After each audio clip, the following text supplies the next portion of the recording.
So hello friends, welcome to this our first podcast जिसमें मैं सचिन कुमार और रोहित बात करेंगे आज के जो कंटेम्परेरी इश्यूज हैं उनके बारे में। क्योंकि आजकल हम देख रहे हैं जो कंटेम्परेरी इशू है वो है जेनजी से रिलेटेड, तो हम जेनजी की साइकोलॉजी क्या, इकोनॉमिक्स है उसके चारों तरफ इकोनॉमिक फैक्टर्स जो उनकी साइकोलॉजी या उनकी थिंकिंग, उनका पर्सपेक्टिव को फ्रेम कर रहे हैं उसके बारे में बात करेंगे। और जो हमारे अभी रिसेंट हमने देखा कि दिल्ली में प्रोटेस्ट हुआ, उनकी जो डिमांड्स थी वो किस तरीके की थी, क्यों वो डिमांड्स आ रही हैं, क्या सोशोलॉजिकल फैक्टर्स हैं, क्या गवर्नमेंट इन सब चीज़ों के बारे में सोच सकती है। एक अपना इंटेलेक्चुअल पर्सपेक्टिव हम दोनों रखने की कोशिश करेंगे, जिसमें मेजर पार्टिसिपेशन रोहित ही करेंगे। तो हम स्टार्ट करते हैं, लेकिन उससे पहले थोड़ा हम बात करेंगे एक डिस्क्लेमर के बारे में कि जो भी हम चीज़ें, जो भी अपने हम पर्सपेक्टिव रखने वाले हैं, जो भी ओपिनियन हमारी है वो हमारी इंडिविजुअल ओपिनियन है। किसी भी इंस्टीट्यूशन के साथ जिसके साथ हम जुड़े हुए हैं उसके साथ उसका कोई भी कनेक्शन नहीं है। सो आइए हम शुरू करते हैं। I welcome you all, I welcome all of you. So I welcome my friend Rohit also to participate in this very amazing discussion series, which is the first one which we are doing today. And yeah, Rohit, if you would like to introduce yourself.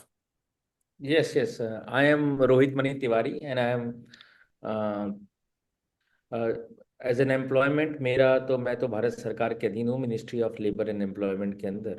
लेकिन मैंने काफ़ी labour और उससे related मुद्दों पे लिखता भी रहता हूँ। काफ़ी आर्टिकल भी मेरे हैं नेशनल डेलीज में, इंग्लिश नेशनल डेलीज में। और इन सब विषयों पे जो समाज को, जो श्रम को, और जो जो हमारी अर्थव्यवस्था से और जो टेक्नोलॉजी से रिलेटेड है उस पर मैं सोचता भी रहता हूँ, लिखता भी रहता हूँ। तो और मैंने दिल्ली विश्वविद्यालय से कानून में, सामाजिक कार्य में एमएसडब्ल्यू, एलएलबी और ह्यूमन रिसोर्स डेवलपमेंट, तीनों में मैंने डिग्रियां हासिल की हैं। मैं यूनिवर्सिटी ऑफ ट्यूरिन से भी मास्टर्स कर रखा हूँ। ये मेरा एजुकेशनल क्रम है। और मेरी पृष्ठभूमि जो है वो उत्तर प्रदेश से है, किसान परिवार से है। तो ये मैं here I am before you all. Thank you very much for this nice introduction, Rohit. And Rohit and I have been friends since 2008 from our postgraduate hostel days, and it has been a very intellectual and stimulating journey about contemporary issues always. So I always look to Rohit to discuss things, whether means diverse set of things, कैसे भी तरीके के हों, education से related हों, politics के तरीके से हों, गवर्नेंस से रिलेटेड हों, कैसे हम अपनी सोसाइटी को अच्छा बनाएं, इस तरीके के सारे डिस्कशंस हम करते रहे हैं।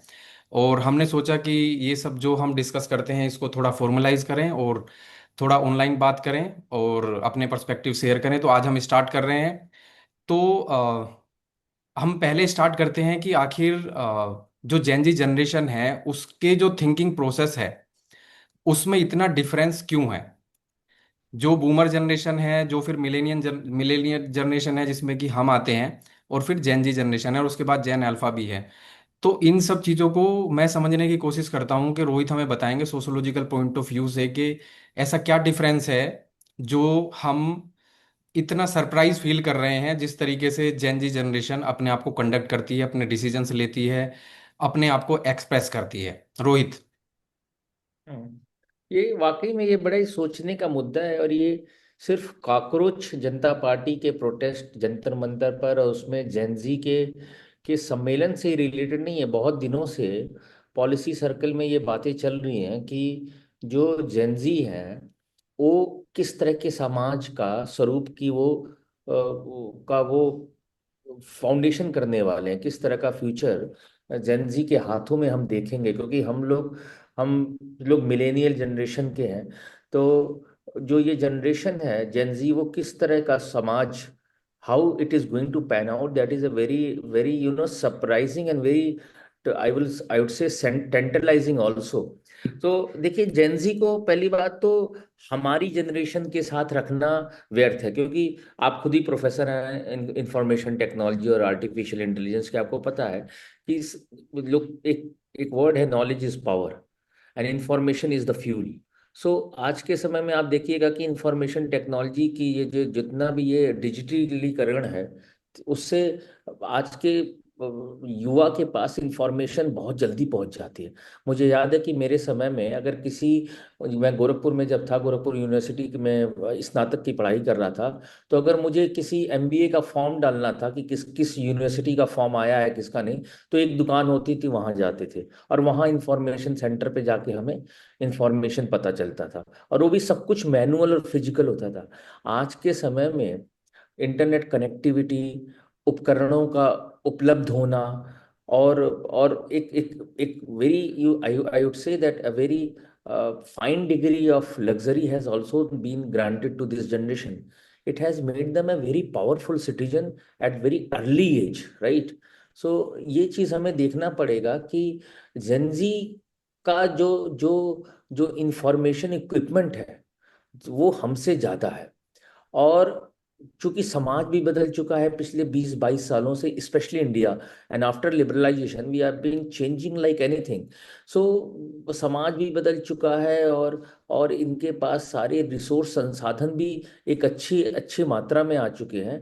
तो इससे इस जनरेशन का जो जो आउटपुट है, और जो हम कह सकते हैं ट्रांसफर ऑफ लर्निंग है, वो हमारी जनरेशन से ज़्यादा इंटेंस है और ज़्यादा इफेक्टिव है।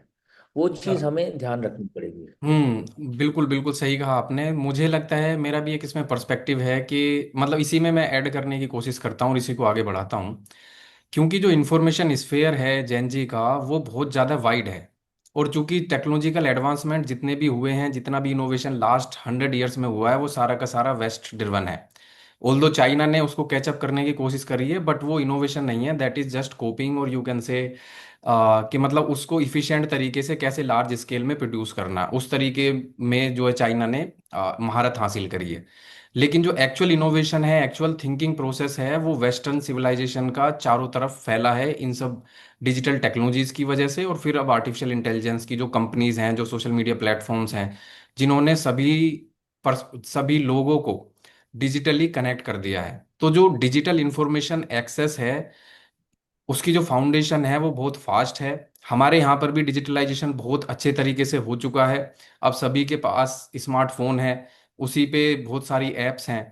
तो जो जो विचार है, जो एक एक्सप्रेशन का विचार है, जो एक राइट्स का विचार है कि हमारे राइट्स हैं, हम किसी स्टेट का हम किसी स्टेट में पार्टिसिपेट कर रहे हैं तो उसमें अकाउंटेबिलिटी आ जाती है, जिसको हम चुन रहे हैं उनकी कोई अकाउंटेबिलिटी है।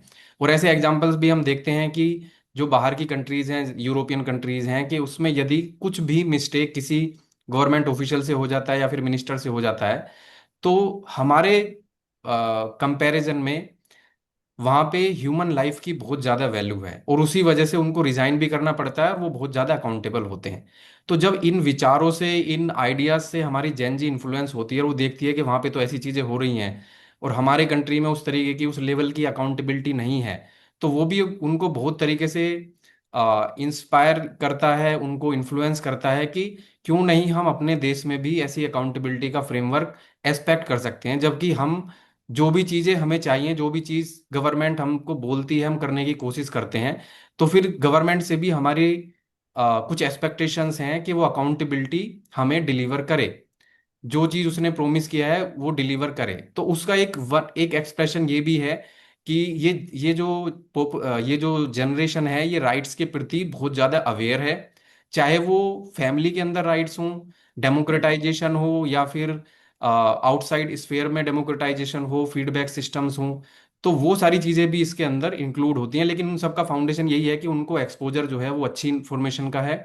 एक इंस्टेंट इंफॉर्मेशन उनके पास आती है, उनके पास फीडबैक है पूरे वर्ल्ड के चारों तरफ, हर एक कंट्री से, कि कौन कंट्री कैसा कर रहा है, किसकी रैंकिंग कैसी है, किसकी सोशो इकोनॉमिक सिचुएशन कैसी है। तो वो सारी चीज़ें इस पर्सपेक्टिव को बनाने में हेल्प करती हैं। और उसके बाद जो सेकंड पार्ट है वो है असर्शन। तो वो जो ये कॉन्फिडेंस ले रहे हैं, जो नॉलेज इकोनॉमी में वो पार्टिसिपेट कर रहे हैं, उससे जो असर्शन आता है तो उसको एक्सरसाइज भी करते हैं। इसमें मैं जो जेन जी है उसको अप्रिशिएट करूंगा कि they are aware about that thing and they are confident and courageous enough that they want the change and they are expressing themself. ये बहुत अच्छा हमने डिस्कस किया। अब हम चलते हैं नेक्स्ट पॉइंट पर। आप इसमें क्या एक पॉइंट और मैं या ऐड प्लीज। करूंगा प्रोफेसर साहब, कि आप देखे होंगे कि जो ये जेंजी है, इट इज बियॉन्ड डिवाइड। चाहे क्या रूरल, क्या अर्बन, क्या बिहार, या क्या वेरी दिल्ली, इंटरेस्टिंग पॉइंट।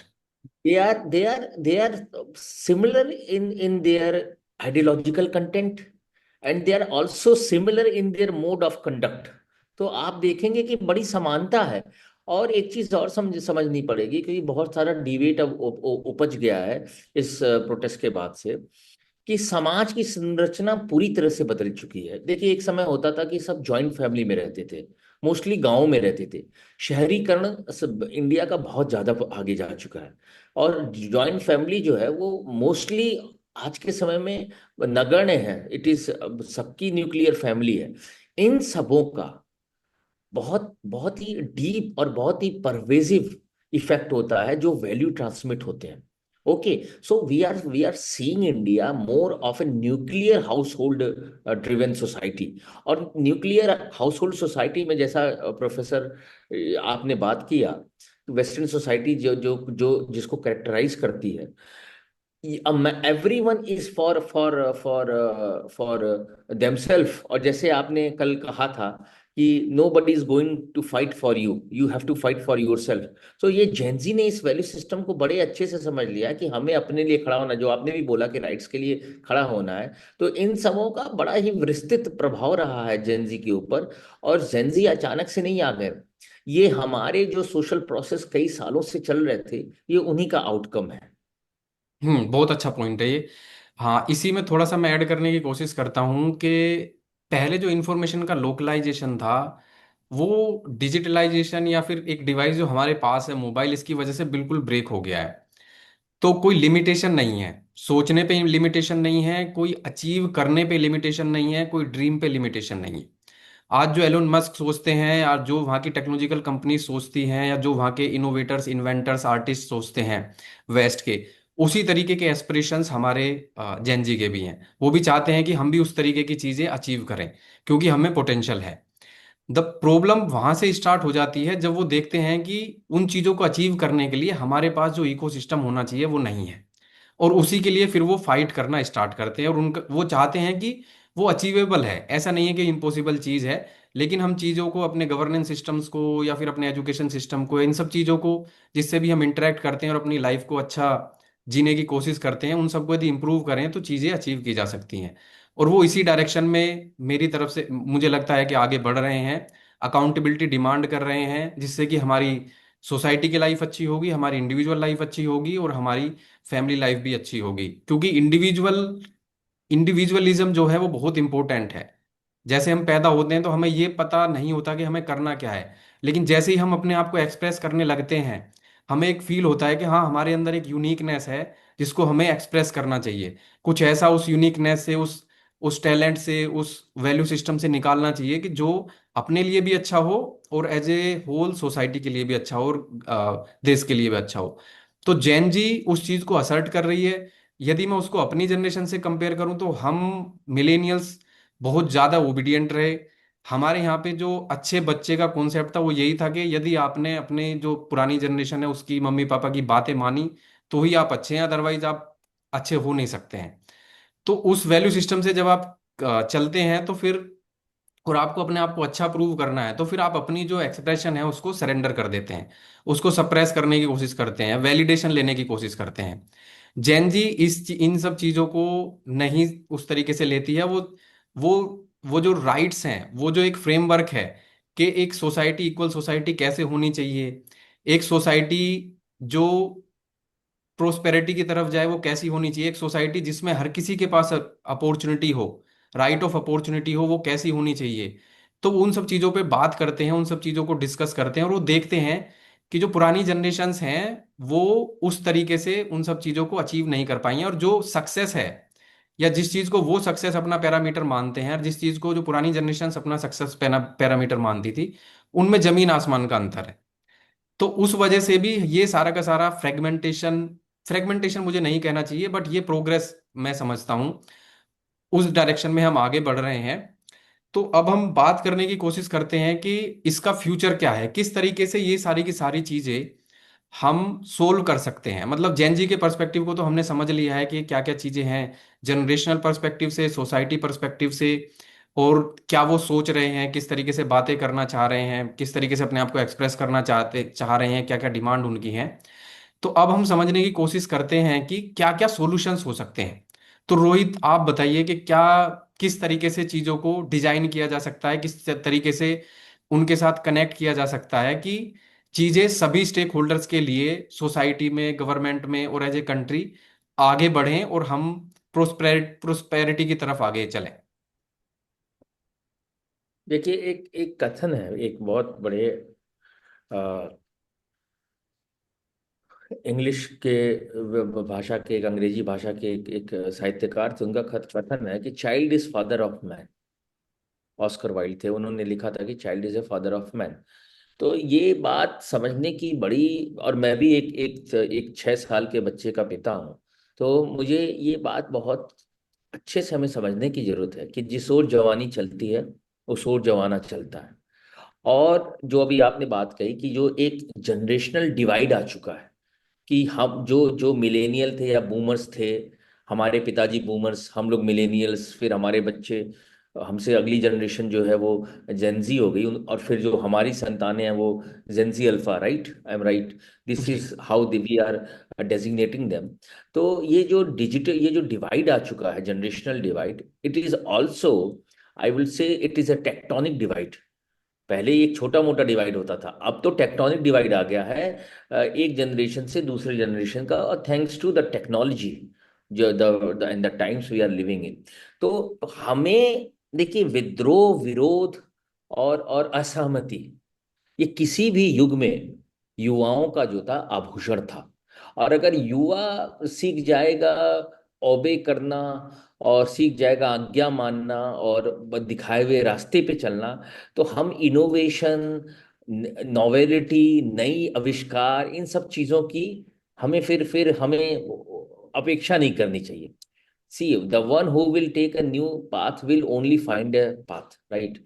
जो पुराने वाले रास्ते पे चलेगा वो कैसे नया रास्ता निकाल पाएगा? तो ये करेक्ट। चीज हमें एज एन ओल्डर जनरेशन, ये हमारी रिस्पॉन्सिबिलिटी है समझना, कि ये जो प्रोटेस्ट है या ये जो आकांक्षाएं हैं, सिर्फ मैं प्रोटेस्ट को लोकलाइज करके और या एक इंडिविजुअलाइज इवेंट से बात नहीं करूंगा। If you go through the trend that is spreading across all the medium of information technology and social media और व्हाट्सोएवर, आप पाएंगे कि ये ट्रेंड जो है, ये कुछ बता रहा है, उसको हमें समझने की जरूरत है। जैसे एक मेरा दोस्त है, वो काफी अच्छा दोस्त है, वो ओपी जिंदल में पढ़ाता है। तो उसने बोला मुझसे कि हमारे प्रोफेसर जब क्लास में आते थे तो वो एक्सपेक्ट करते थे कि सब लोग खड़े हो जाएंगे, गुड मॉर्निंग सर, बोलेंगे, या आपकी बातों को लोग डर से थोड़ा सा देखेंगे, आपकी बातें को, you will not B questioned, and respect was taken for granted. अभी When वो question is बोलता है asked, कि then you will be treated that you have disrespected the teacher. हाँ, Yeah. Last thing, but now he told me that when I walk in to the class, it is me who is making it sure that I don't be at receiving end, right? The moment you walk, I don't have this thing in my mind कि मेरे को उठकर hello sir या good morning sir या सब कुछ आएगा। और मैं जब भी कुछ बोलता हूँ, मुझे पता है कि उन्होंने नीचे फोन ऑन कर रखा है, they are in real time cross checking me, ठीक है ना? तो ये चीजें जो हैं, और एक गेस्ट लेक्चर भी मैंने लिया था उस वहां पे, तो उसने कहा था कि भाई, डोंट थिंक दैट कि तुम्हें बहुत सम्मान मिलने वाला है, या वो अलर्ट रहेंगे, अलार्म रहेंगे, तुम पाओगे वो लाउजी हैं, वो ऐसे झुके हुए हैं, they are not interested mostly, जो हम यूएस की हॉलीवुड सिनेमा के माध्यम से हमेशा देखते आए हैं कि ये उनके क्लासरूम का स्ट्रक्चर है, जहाँ पे प्रोफेसर्स को बहुत ज्यादा प्रूफ करना पड़ता था कि हम we deserve to stand there, ठीक है ना? तो ये सबसे पहले होता है कि आप ये मानना शुरू कीजिए, डार्विन का जो बहुत बेसिक लॉ है, कि the upcoming generation is always smarter than the existing generation. तो हम जैसे ये बात मान लेंगे, हम देखेंगे हमने पहली उस दिशा में, जो आपने भी बोला है, जनजी को कैसे, हम क्या फ्यूचर मैनेजमेंट, अगर मैं वर्ड यूज करूं फ्यूचर मैनेजमेंट, तो कैसे हम फ्यूचर मैनेजमेंट जनजी के लिए कर सकते हैं? तो first law of Darwin must be respected, that the successive generation are smarter. Gen Z जो कह रहा है उसको हमें बहुत ही अच्छे से समझने की जरूरत है, और उसको रिस्पॉन्ड करने की जरूरत है at any level, policy level, institutional level, और at social level, rather than sweeping them under the carpet. उसको कारपेट में डालने की नहीं। वो एग्जाम की व्यवस्था को मांग रहे हैं सुचारू रूप से चले, उस पर हमें पूरी इंस्टीट्यूशनल एनर्जी देने की जरूरत है। वो रोजगार मांग रहे हैं, हमें उनको रोजगार देने की जरूरत है। लेकिन मेरे हिसाब से सचिन जी, ये मामला वहां तक लिमिटेड नहीं है, ये रोजगार और एग्जामिनेशन का मामला नहीं है। ये मामला है कि हम अपने इन बच्चों को किस तरह का इंटेलेक्चुअल और कल्चरल एनवायरनमेंट देना चाहते हैं। ठीक है ना? हमें उस लेवल पे काम करना पड़ेगा, हमें उनकी एनर्जी के लेवल पे काम करना पड़ेगा। क्योंकि देखिए, एक हर चीज का प्रॉस एंड कॉन्स होता है। Pros is very good that we are celebrating their rebellious energy and their urge to innovate even in protest. लेकिन ये दूसरा साइड ये भी है कि जब ये क्रेस्ट नीचे जाएगा, ट्रफ में जाएगा, तब ये जेंजी क्या करेगा? Whether they will be able to find the same kick और सेम इंस्टा ड्रिवन स्टिमुलस। ये भी हमें ध्यान में रखना है when they are going through the trough और there is no action there. So how now they are in war, so they think okay we are getting a kick. But when the peace time will come, what will they do with their creative energy and their new acquired intellectual status? उसके लिए institutional और policy level पे मेरे दिमाग में एक idea है कि हमें एक एक पूरी तरह से कमीशन बनाना चाहिए जेंजी के ऊपर, जेंजी एनर्जी मैनेजमेंट कमीशन।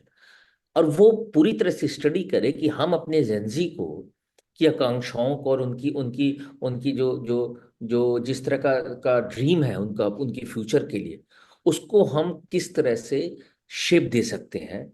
और जो कंस्ट्रक्टिव है, जो पॉजिटिव है, उसको हम कैसे एकोमोडेट कर सकते हैं। लेकिन साथ ही साथ जो उसमें नेगेटिव है या जो डाउन साइड है, उसको हम कैसे डू अवे कर सकते हैं। आप प्रोफेसर, आपको याद होगा कि हिपी मूवमेंट हुआ था 1960 में, जब India America was committed to the Vietnam war, and lot of hippies were taken by the America as a anti nation और एंटी गवर्नमेंट। वो सेम था, हिपी को भी समझा जाता था कि they were what we call the anti nation, anti nationals, because they were opposing Vietnam war. So a lot of hippies went through the lot of prosecution and punishment, but after that Vietnam War stopped, and America seriously looked forward how to tackle its new. That time they were boomer. They were there to put them into a more nation building and constructive work as per their liking. So America जो आज है, वो कहीं ना कहीं hippie movement का भी योगदान है, जिससे सरकार ने अपने आप को उसी हिसाब से मॉडिफाई किया। मेरे हिसाब से मेरा कहना है कि हमारा ये जो जो टाइम है, जो ये प्रोटेस्ट हुआ है, वो हमें एक एक हमें रीसेटिंग बटन दबाने की जरूरत है। कि हमें समझना चाहिए कि ये जो गुस्सा है या जो ये रोष है, या मैं कहूँगा, मैं पूरी तरह से I will not be all happy about this movement, but there is also I will find there is a void inside. Because if you go through the language of the protest और language of the anarchy, I would say it is सभ्य समाज की ये जिम्मेदारी नहीं है। Protest जरूरी है, विरोध जरूरी है, और और एक मतभेद होना भी जरूरी है, डिसेंट भी जरूरी है। लेकिन the way the language were used as a vehicle to express this, it is showing somewhere that our Gen Zs and their internal capacities are not being harnessed enough. या तो हमें हमें सिर्फ एजुकेशन और करियर पे नहीं फोकस करना है, हमें उनके हर हर लाइफ के हर उस डायमेंशन पे फोकस करना है जहां पर वो they become a citizen, not of this country but of the world citizen. और एक बात आपने प्रीवियस डिस्कशन में बहुत अच्छी बात बोली थी कि देखिए कितना ग्लोबली एम्बेडेडनेस है जेंजी का, और वो तुरंत जानते हैं कहाँ पे कैसा मूवमेंट हो रहा है, उसको रेप्लिकेट कर सकते हैं। इसको सोशियोलॉजी की भाषा में, समाज शास्त्र की भाषा में कहते हैं लॉ ऑफ इमिटेशन। ओके। सो ये जो मूवमेंट अभी कुछ दिनों में हुआ इंडिया में, वो कहीं ना कहीं इमिटेशन से भी प्रभावित था, जो ग्लोबल या लो स्टैंडर्ड्स पे हो रहे थे। और जो हमारे जेंजी हैं, जो मोस्टली ग्लोबली एनमैच्ड है, जिनको मैं ग्लोबल सिटीजन कहूंगा, वो उस एरिया को रेप्लिकेट करना चाह रहे थे। तो सरकारों के लिए अब बड़ी मुश्किल ये हो चुकी है कि ये जो जेंजी है आपका, वो माई बाप वाला सरकार, जो एक आइडियोलॉजी थी 1960 में कि सरकार माई बाप है, उससे ऊपर जा चुका है। अब जेंजी क्या सोचता है, जैसा आपने बोला कि सरकार माई बाप नहीं है, सरकार is our caretaker, and service housekeeper. Provider. हाँ, एंड हाउसकीपर। अगर वो हाउस नहीं कीपिंग कर पा रहा है तो वो बहुत दिक्कत होगी। तो सरकारों को ये समझनी पड़ेगी कि आप अच्छा कर दीजिए एग्जाम, आप चलिए एग्जाम होने लगा, रोजगार होने लगा, सरकारी नौकरियां भी मिलने लगी, तो क्या आज का जेंजी उन सरकारी नौकरियों में रह पाएगा? क्या जी आज का जेंजी वो डॉक्टर बन के, क्या गारंटी है कि वो पूरी ताउम्र डॉक्टर ही बनेगा, वो माउंटेन पे नहीं चला जाएगा? एक केस आया था कुछ ये समय, बहुत बड़ा कि एक पॉइंट है। बीटेक और, हम्म। हाँ, कनाडा वाला आदमी आईटी आईएम सब पढ़ के वापस वो संत बन गया, वो उसकी वीडियो भी वायरल हुई थी, अभय प्रताप सिंह हम्म। नाम था। तो हमें समझना पड़ेगा कि जेंजी के अंदर, चूंकि हमारे old cultural norms are basically now they are outdated, and new cultural norms are yet to come in, that is called in the sociology anomy. We are we are currently living in a situation there is a no norm. Or if we want our Gen Z not only a fully functional citizen but also a fully functional and aware social members, we have to think more at their intellectual level and at their energy level. That is my या take. That is amazing, you have put it very beautifully. मैं इसमें थोड़ा America के बारे में बात करना चाहूँगा, क्योंकि I have been to America and I did my post doctoral studies from there. जब भी मैं अमेरिका के बारे में देखता हूँ, मुझे वहाँ पे एक बहुत अच्छा अमेंडमेंट है, सेकंड अमेंडमेंट जिसको बोलते हैं, वो मुझे लगता है अमेरिका की फाउंडेशन है, या किसी भी कंट्री की जो इनोवेशन पे बेस्ड है, जो आर्टिस्ट पे बेस्ड है, जो बिजनेसेस पे बेस्ड है, लीडर्स पे बेस्ड है, या जो कुछ करना चाहते हैं, मतलब कुछ एक्स्ट्रा करना चाहते हैं, उसके लिए वो बहुत ज़्यादा वरदान है। उनका क्या है कि आपको फ्रीडम ऑफ एक्सप्रेशन है, आप कुछ भी सोच सकते हैं, गवर्नमेंट विल प्रोटेक्ट यू, आप कुछ भी कर सकते हैं, इकोसिस्टम विल सपोर्ट यू। तो इस तरीके का सिस्टम जब तक हम अपने कंट्री में उस लेवल पे डेवलप नहीं करेंगे कि हम where mind is without fear, I think Rabindranath Tagore ji ने ये बात बोली थी। तो तब तक मुझे नहीं लगता कि हम अपनी कंट्री को उस तरीके से डेवलप देख सकते हैं, उस तरीके से इनोवेटिव देख सकते हैं जैसी वेस्टर्न कंट्रीज हैं, क्योंकि उनका फ्रेमवर्क, जो उनके आउटडेटेड रूल्स थे उनको उन्होंने डिस्कार्ड किया, उन्होंने नए फ्रेमवर्क लेके आए वो 21st सेंचुरी के हिसाब से। और उन्होंने देखा कि कैसे हम जो पोटेंशियल है वो हार्नेस कर सकते हैं अपनी पॉपुलेशन की, और उन्होंने उसी तरीके से उसको आगे बढ़ाना स्टार्ट किया। तो हमें भी, जैसे ही आपने बात करी कि हमारे जो कस्टम्स हैं, कल्चर्स हैं, ये इतना आउटडेटेड हैं कि लोगों को समझ ही नहीं आ रहा है कि किस डायरेक्शन में जाना है। हमारे पास एग्जाम्पल्स हैं कि आप जितने देखेंगे बाबा हैं, कुछ भी हैं, भीड़ उनके पीछे चल रही है। एजुकेशनल कंटेंट हम कह सकते हैं कि अच्छा नहीं है हमारे चारों तरफ, साइंटिफिक टेम्पर हमारा रिड्यूस होता जा रहा है। हम हम जो भी चीज़ें नोम के अगेंस्ट होती हैं या फिर उनसे डेविएट करती हैं, उनको हम सपोर्ट ही नहीं करना चाहते, हम उन बातों को सुनना ही नहीं चाहते, उन पर्सपेक्टिव को एक दूसरे तरीके से रेस्पोंड ही नहीं करना चाहते। तो हम एक बड़ी रिजिड सोसाइटी है थॉट प्रोसेस के मामले में।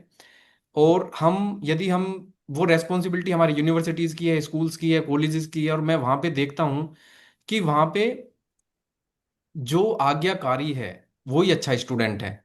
यदि कोई स्टूडेंट इतना बढ़िया एक चैलेंजिंग क्वेश्चन पूछ सकता है, तो प्रोफेसर्स में इतनी हिम्मत नहीं है कि उसको एक्सेप्ट कर लें कि हाँ, there is no problem, I don't know right now but I will come to you tomorrow after reading this. तो उस तरीके का जो पर्सपेक्टिव है, एक डायनेमिज्म जो हमारी सिस्टम्स में, हमारे एजुकेशनल सिस्टम्स में जो जेएनजी को प्रिपेयर कर रहा है वो होना चाहिए, उस मुझे लगता है कि वो हम लेक कर रहे हैं, उस डायरेक्शन में हमें करना चाहिए। इसका सबका फाउंडेशन मुझे लगता है कि फ्रीडम ऑफ एक्सप्रेशन है, और हमें उसको नर्चर करने की, एक तरीके से चैनलाइज करने की जरूरत है। और ये सारी चीजें डिपेंड करती हैं कि जो रेस्पॉन्सिबल लोग हैं वो किस तरीके से इस डायनेमिक्स को अपने लोकल लेवल पे, जहां भी उनकी आई वुड से इकोसिस्टम है, नोट द अथॉरिटी, उसमें उस चीज को कैसे डेमोक्रेटाइज करते हैं, कैसे अनेबल करते हैं कि एक डिस्कशन स्टार्ट हो, एक perspective exchange of ideas start हो, उस तरीके की चीजें बने, ऐसा हमारा क्लासरूम बने, ऐसी हमारी मीटिंग्स बने, ऐसी ऐसी चीजों को हम एक्सेप्ट करें और फिर उनके अराउंड चीजों को आगे बढ़ाने की कोशिश करें, रादर देन कि उनको एक तरीके से रिजेक्ट कर दें और सप्रेस करने की कोशिश करें आइडियाज को। तो उससे कुछ बेनिफिट नहीं होने वाला है, ना इंस्टीट्यूशंस का होगा, ना फिर सोसाइटी का होगा, ना फैमिली का होगा, ना किसी का होगा। तो इस तरीके की चीजें हमें आई थिंक करने की जरूरत है। अभी आपने जो बात बोली बोली वो मुझे बहुत इंपॉर्टेंट लगी कि सपोज नौकरी मिल भी गई, क्या जॉब उसको अपने आप को चैनल अपनी एनर्जी को चैनलाइज करने की अपॉर्चुनिटी दे रही है, अवेन्यूज दे रही है? वो हमें बहुत देखने की जरूरत है, क्योंकि मोनोटोनस वर्क है और वो ऐसा काम है जिसमें इतने क्वालिफाइड लोगों की उस तरीके से टाइम स्पेंड करने की जरूरत ही नहीं है। उस वजह से क्या होता है कि लोग एलिनिएट हो जाते हैं, जहां पे फिर हमारे पास कार्ल मार्क्स की थ्योरी आ जाती है कि जब काम में मन ही नहीं लगता है, उसको लगता है कि I am not contributing anything and it is like very blow to my standards and my potential. तो वो एलिनिएट होने लगता है, और फिर उससे जो इंस्टीट्यूशन की कैपेसिटी है वो ओवरऑल डाउन होने लग जाती है। तो हमारे इंस्टीट्यूशंस को भी ओपन होना चाहिए। जो लोग चाहते हैं कुछ नई चीजें इंक्लूड करना, चाहे वो ब्यूरोक्रेसी हो, चाहे वो एजुकेशनल इंस्टीट्यूशंस हो, कहीं पर भी हो, हमें उनको अप्रिशिएट करना चाहिए और उनको अनेबल करना चाहिए, क्योंकि the most important thing is idea and the next important thing is how do you execute that idea with confidence and courage. यदि आप आइडिया लेवल पे ही चीजों को किल करने लगेंगे तो फिर एक ऐसी कल्चर डेवलप हो जाएगी जो फिर सोचना ही बंद कर देगी। वो बस यही वो ओबीडियंट बन जाएगी और वो ये सोचेगी कि जो ऊपर से ऑर्डर आ रहा है हम उसी को चीजों को करेंगे और हमारा काम हो जाएगा। तो फिर हम एक इनोवेटिव नेशन, एक नेशन जिसके बारे में जो प्रेसिडेंट है अमेरिका के, वो बोलते हैं, मैं उनकी चीजों से इत्तेफाक तो नहीं रखता लेकिन ये चीज मैं बहुत अप्रिशिएट करता हूँ, that America is land of builders, creators, artist, scientist. It means America is land of people who are thinking beyond norms. तो उसी तरीके का हमें आज के टाइम में बनने की कोशिश करनी चाहिए, आगे बढ़ने की कोशिश करनी चाहिए, और ऐसा इकोसिस्टम बने जो इनको अनेबल करे। यदि 10 लोग हैं उनमें से एक इंसान एक कुछ नया यूनिक सोचने की कोशिश करता है तो हमें उसको रिजेक्ट नहीं करना चाहिए, बिकॉज वो डेमोक्रेटिकली जो है, मतलब 10 लोग ऐसा नहीं सोच रहे हैं, एक सोच रहा है, उसका कुछ पर्सपेक्टिव है, क्योंकि आइडिया उसके माइंड में आया, उसने कुछ थॉट प्रोसेस रखा होगा, उसने कुछ एक्स्ट्रा पढ़ा होगा, उसने कुछ एक्स्ट्रा किया होगा, कुछ एक्सपेरिमेंटेशन किया होगा। तो उसके बारे में हमें सोचने की जरूरत है, और जब तब हम इस तरीके के जो एलिमेंट्स होंगे उनको हम अनेबल करेंगे तो फिर हमारी सोसाइटी आइडिया की फॉर्मेट में, बिजनेस की फॉर्मेट में, स्टार्टअप्स की फॉर्मेट में, आर्टिस्ट की फॉर्मेट में आगे बढ़ेगी। मेरा ये समझना है। तो अब आई थिंक हमारा डिस्कशन अच्छा रहा, क्योंकि हम टाइम इसमें की एक तरफ बढ़ रहे हैं। इसमें यदि आप ऐड करना चाहते हैं तो ऐड कर सकते हैं, थोड़ा सा नहीं, 1 मिनट का टाइम ही हमारे पास है। हाँ सच में ये एक इसमें मैं ये ऐड करना चाहता हूँ कि देखिए हमारा ये क्वेश्चनिंग और अमेरिका का जो मूलभूत सिद्धांत है वो है स्पिरिट ऑफ इंक्वायरी। वो उसको कभी भी सप्रेस नहीं करते हैं। देयर होल आइडिएशनल सिस्टम जो है वो बिल्ट है कि सबको इंक्वायर करने की पूरी आज़ादी है। और जो कहते हैं वर्ड है आज़ाद ख्याली। यस। ख्याल आज़ाद होने चाहिए, उनको एक्सप्रेशन करने का मीडियम भी होना चाहिए। आप उससे इत्तेफाक रखते नहीं रखते हैं ये आपके ऊपर है। देखिए मैं बड़ा हिस्ट्री का मैं बहुत बड़ा स्कोप तो नहीं है, लेकिन हिस्ट्री का बहुत बड़ा वो नहीं तो स्कॉलर नहीं हूँ, लेकिन मैं एक चीज़ कह सकता हूँ कि हम एंशियंट कॉल में एक बुक है द विलियम डैलिम्पल की कि इंडिया द गोल्डन रोड, उसमें बोला था, बताया कि एंशियंट इंडिया, प्राचीन इंडिया कितना वो था, संपन्न था साइंटिफिकली रूप से। फिर आया भक्ति काल। अब भक्ति काल के आने के बाद ये सौभाग्य क्या ही ये पूरी रिलेशन के ये क्या कहिए, हम उसके बाद गुलामी की जंजीरों में 100-1000 साल के लिए बंध गए। ठीक है ना। तो एकदम सरेंडर कर देना जो बाबाओं को और गुरुओं को और इनको without questioning, it is basically preparing us for a या बॉन्डेज जिससे थैंक किसी यू का भला थैंक नहीं है, ना ना थैंक यू। नेशन का या ना दिस समाज का ना। This is wonderful thank you point. So अब मच। एंड करते हैं हम, क्योंकि हमारा टाइम समाप्त हो रहा है, फिर हम दोबारा से मिलेंगे और बात करेंगे। It was a very nice discussion. Thank you Rohit for coming and for thank you. participating in this discussion. We are starting this journey and continuously we will be putting this type of content and discussion around social issues. Thank you very much. You are most welcome. Looking thank you. forward to discussion again.